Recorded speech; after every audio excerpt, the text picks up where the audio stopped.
আপনার বিভিন্ন প্রোগ্রামে আমরা যাই, প্রতিটা প্রোগ্রামে আপনার লেট হয়।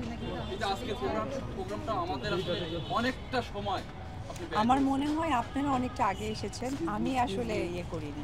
কারণ হচ্ছে যে আমার টাইম যেটা ছিল না, এটা আমার মনে হয় যেহেতু আপনারা গণমাধ্যম কর্মী অনেকেই এখানে, আর আপনাদেরও কিন্তু একটা স্লট থাকে, আবার আপনাদেরও একটা মিলিত হওয়ার ব্যাপার থাকে।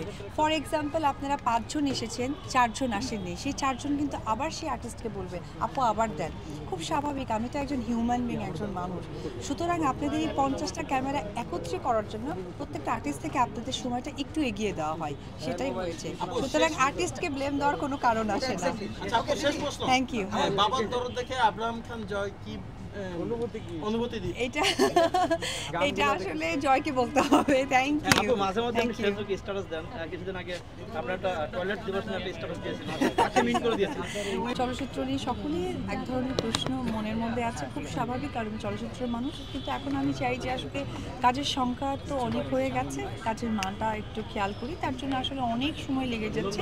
আমার কাছে মনে হয় সময় যদি আরও অনেক বেশি হয়, তারপরেও আসলে আমি সুন্দর কাজ করতে চাই, এটার জন্য ওয়েট করতে হবে।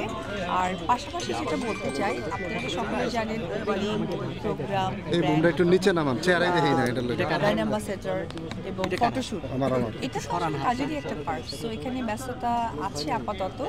আমার সিনেমার সংখ্যা 100 হয়ে গেছে, অনেক ক্যারেক্টারই দেখেছে। তবে যে প্রশ্নটা আপনি করলেন, ওই প্রশ্ন সূত্র ধরেই বলি, আসলে এটার জন্যই আমাকে ভাবতে হচ্ছে এবং সময় নিতে হচ্ছে। ইনশাআল্লাহ দেখি।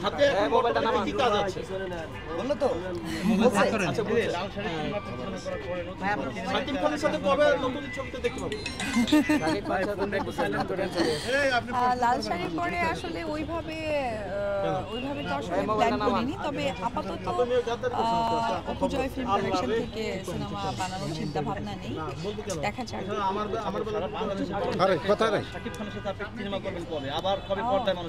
মানুষ চান, অবশ্যই দোয়া করে যাতে অবশ্যই হয়। আচ্ছা, আমরা একটু মা অপবিশ্বাসের খুবই সুন্দর কাটছে। ও তো আমার আসলে প্রত্যেকটা সন্তান তার মার বাবার অনেক কাছের একটা বন্ধু, খেলার সাথী। তো সেই জায়গা থেকে আমার কাছে মনে হয় যে আমি খুবই সুন্দরভাবে সময়টা পাস করছি। আপনি একটু একটা প্রশ্ন করতে চাই, সেটা হলো হারলেনের সঙ্গে আপনি শুরু থেকে যুক্ত ছিলেন এবং সেই হারলেন রিমার্ক হারলেন আজকে এখনো আছি। আপনারা সকলেই জানেন দেশের বাইরেও সুনাম অর্জন করছে। আমি এখনো আছি এবং যেটা হয়েছে, আমি একটা স্টোরের হচ্ছে ফ্রাঞ্চাইজি এবং স্টোর অ্যাম্বাসেডর হিসেবে আছি, যার কারণে আপনারা আবার ভেরি সুন দেখতে পারবেন। এবং আমরা পরপর অনেকগুলো প্রোগ্রাম বলে দিয়েছি, সেই প্রোগ্রামগুলোতে আপনাকে পাইনি। হ্যাঁ, অবশ্যই দেখতে পারবেন ইনশাআল্লাহ। আর এটা একটা আপনারা দেখেছেন প্রোডাক্টের ব্র্যান্ড অ্যাম্বাসেডারকে, কিন্তু স্টোর অ্যাম্বাসেডার একজন আছে, সেটা নিয়ে আমি বলছিলাম। এরপরে আপনার তো বিভিন্ন ধরনের মানে বিজনেসের সঙ্গে আপনি যুক্ত, ভবিষ্যতে আর কি বিজনেস আপনাকে পেতে পারি? আপাতত এই বিজনেসটাকে গ্রো করি, তারপরে দেখা যাবে। Thank you. একটা প্রশ্ন, ইউ। আপনি হাতে একটা রিং করে একটা স্টাইল দিয়েছিলেন, সেটা সারা বাংলায় ভাইরাল হয়ে গেছে। আসলে ওটা কি আপনি নতুন আবিষ্কার করেছেন, নাকি আসলে এটা কিভাবে স্টাইলটা আবিষ্কার?